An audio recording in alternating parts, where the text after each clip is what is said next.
haddii faqri iyo gaajo iyo amni darro iyo dhibi ku soo marto inaad sabirtaa loo baahan yahay ilaad ka gaadhaysa nicma alcabdu innahu awaab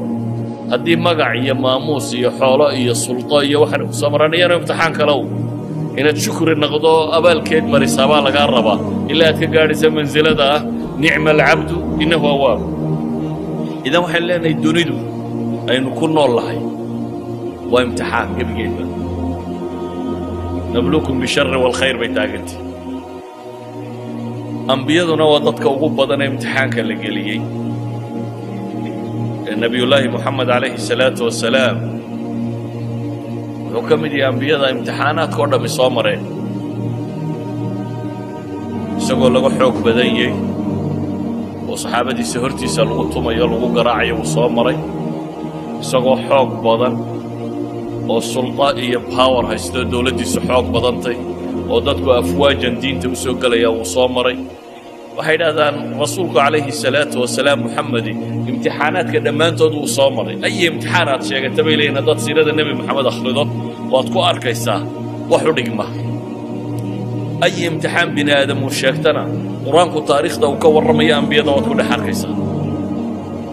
maalan nebiyullaahi moxamed calayhi salaatu wasalaam fitnatu lqariib buu soo maray dadkii u dhowaayoo lagu imtixaamay isagoo rasuulah oo ilaahay soo diray oo dadka khayr u sheegaya ayaa dadka kuwii ugu dhowaa beeniyeen abujahl iyo abulahab iyo quraysh iyo tolkii ugu dhowaa adigoo wanaag sheegayoo lagu leeyahy waa kadaab waa beenaale ama waa saaxir ama waa caynkan uu tilmaamayo ilaa xad intay daba galaan adeerkii uu daba socdo oo markuu is idhaahdo cidla hadal uu idhaahdo anaa wiilkan adeerkiiyo waxba ma oga waa sixirroole iska dhaaf haddii adeerkaa ku daba galo bal aduu qiyaas adeerkaayo aabbahaa la dhashay oo kaa weyn hadduu ku daba socdo oo midhkaad sheegtaba cagsigeeda uu sheegayo uu leeyahy ka yaranagaa dhallayoo waa adeer baanu ahay waxna kama jiraan waxa uu sheegayo yacni cidhidhigaad dareemi lahayd intuu leekaanaya kii kuugu dhowaa markuu xadkaaski kaa taago ilaahay subxaana wa tacaala wuxuu u soo dejiyey qur-aanka markaa laynoogu tilmaamayaa imtixaanaadkaasi wax lagaga gudbo oo ay ka mid tahay inuu qalbiga bini aadamku cidhiidhigaasi aanu dareemin cidhiidhi kastoo aad dareemto wax lagaga caafimaado alaslu qur-aanku wuxuu tilmaamayaa alaa bidikri illaahi tadmainu alquluub ilaahay xuskiisa in qalbigu ku dego nusuus badan oo qur'aan iyo xadiidiba way soo arooreen markaa masaa'il badan oo noocaasiya ka warramaya bitafsiil salliga nebiga ka mida kuwa laakiin waxaan u dan leennuun inaan maanta ka hadallo التصبيح فقط تصبيح وإريق معنيس وحويا سبحان الله مركز هذا إلهي بعد حمكه في سابي ورجل علماء الصومالي أما سكة لهذا نوت الممنوع وتنزيه ربي عن النقائص وإلهي سبحانه وتعالى كان الزاهي سكف بينيسو عيب أردن إلهي ومعن تنطبع ذلك وحن نقصية أردن إلهي ومعن طبع إلهي كمالاتكم باوعن طبع الحمد لله بأمركا إلهي كمالك وصويس إلهي وحو قرآنك كله يمركا ولقد نعلم أنك يضيق صدرك بما يقولون marka ilaahay ka soo warramay istihzaa ay quraanka ku sameeyeen ilaahay kitaabkiisa ku sameeyeen rabbi gaalnimaday ka gaaloobeen waxay xuma sheegayaan ilaahay abuurto waxa ay ka sheegayaan nabigiisii ay waxa ka sheegayaan dadka waxan ka sheegayo qariibkii iyo dadkii ugu dhawaaya ayaa ilaahay wuxuu leeyahay fi suurati al-hujurat walaqad na'lamu annaka yadiqu sadruk wa ognay ba ilaahay in laabtaadu ciriiriyoomayso waxay kugula hadlayaan iyo waxay alla ka sheegayaan يا adiga waxa la rabo fasda' bima tu'mar wa'rid 'ala al-mushrikeen innaka kafaynaka al-mustahzi'in alladhina ilahi wuxuu soo sifeeyay waxa ay sameynayaan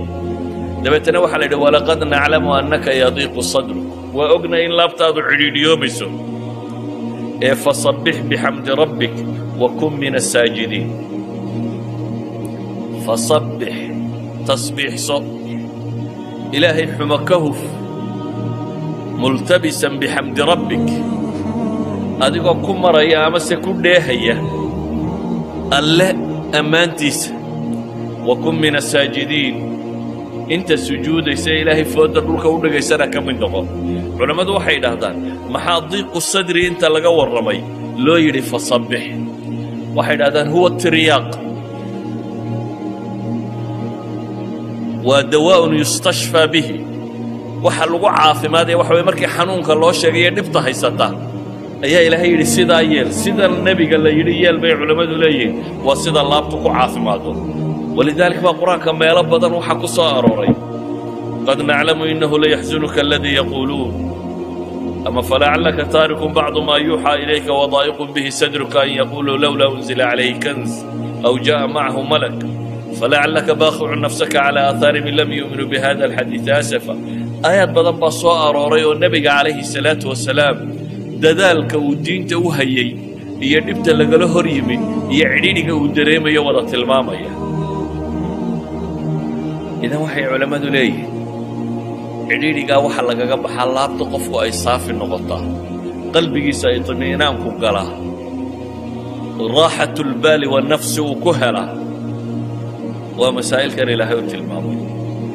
subxaana allahi wabixamdihi subxaana allahi alcadiim ama tasbiix ilaahay oo aad u tasbiixsato iyo adigoo inta sujuudsan ama inta tukanaysa ku biira qur-aanka markaa meel kasta ama meelaha ugu badan ee nebiga la farayo in dhibaatooyinkaasi la kulmayaan waxa la farayay ama salaad iyo tasbiix nebiguna calayhi salaatu wasalaam waa ka xadiidka saxaabadu ay warinayaan uu ku tilmaamayo idaa xasabahu amrun baadara ila asalaa haddii uu arrin dhib geliyo haddii warwar uu ku dhaco haddii wax mashaakila la kulmo baadara ila asalaa baa la yidhi nebigu calayhi salaatu wasalaam salaadduu u degdegi jiray sidaa awgeed baa ilaahay qur-aanka wuxuu ku tilmaamaya qur-aan tiro badan oo sabir iyo tasbiix sheegaya fasbir calaa maa yaquuluun وصبح بحمد ربك قبل طلوع الشمس وقبل غروبها ومن الليل فصبح وأدبار السجود في سورة قاف في سورة غافر إلهي وحليه فاصبر إن وعد الله حق واستغفر لذنبك وصبح بحمد ربك بالعشي والإبكار في سورة طور إلهي وحليه واصبر لحكم ربك فإنك بأعيننا وصبح بحمد ربك حين تقوم ومن الليل فصبح وإدبار السجود وإدبار النجوم في سورة الإنسان فاصبر لحكم ربك ولا تطع منهم آثما أو كفورا واذكر اسم ربك بكرة وأصيلا ومن الليل فاسجد له وسبح ليلا طويلا صور كائن صور آخرنا يوردن الله سبحانه وتعالى وحو النبي محمد عليه الصلاة والسلام وطل ماميا وحا وكلا كل ما يددكاسي إنا يهين wax cidhiidhi gelinaya waxay ku hadlayaan wax xun inuu yahay nebiguna calayhi salaatu wasalaam rabbi wax ka sheegiisa iyo diinta wax ka sheegeeda inuu cidhiidhi dareemi doono dabeetana waxaa loo tilmaamay sabir tasbiixsana ama tuko suwar kalena iyadoo salaada iyo sabirku isku xidhan yihin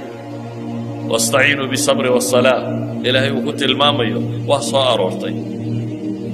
waxaa kaloo soo arooray nebiyullaahi yuunus dhannuun oo tolkii markuu dhib kala kulmay ka tegay isagoo cadhaysan oo moodayeen inay ilaahay u qabanaysay mufasiriintu tilmaamaan oo dabeetana bad tegey doon fuulay si kastaba ha noqotee isaga sahmiguu ku dhacay doonta ha la khafiifiya la yidhi nebiyullaahi yuunus doonta laga tuuray dabeetana wuu cunay ama iltiqaab uu libqiyey nimiri xuut weyl ayaa libqiyey alla wuxuu tilmaamayaa meeshaa cidhiidhiga ah markuu galay waa cidhiidhi halkii u dambaysay baddu marka hore ilaa geed la cuskadaanatay haddaad badweynta ku hafato marka horeanad nolosha laga quustaa haddana haddaad bahal calooshii sii gasho hadaa walba bad ku jiray haddana bahal calooshii aad sii gasho waxaynu odhan karnaa waa meeshii u dambaysay ee nolol lagaga quusan lahaa halkaa markuu galay baa ilaahay yidhi wadannuuni id dahaba mugaadiban fadanna an lan naqdira calayhi fanaadaa fi dulumaat mugdiyadaasuu ka dhex dhawaaqay baa ilaahay yidhi